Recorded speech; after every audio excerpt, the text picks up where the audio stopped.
please. Will the real Slim Santa please stand up?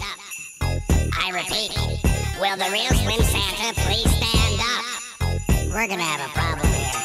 Y'all act like you've never seen Santa before. Toys all over your floor. Who the hell you think brought them? It wasn't drunk dad or your mother, that whore. It was me. Now I'm skinny and I'll tell you the score. It's the return of Christmas, but not the jolly fat elf. My ass got so big I couldn't wipe it myself. And my doctor said, Santa, you've never looked worse. Lose 200 pounds or your heart's gonna burst. Everybody loved me big and fat. Ho, ho, ho. Big ass Santa. Look at him walking around, his belly like jelly. Have some more eggnog. They didn't give a shit if my arteries clogged. So I said, f them, and I joined a gym. Started eating low-fat cookies, drinking milk that was skim. I lost so much weight that I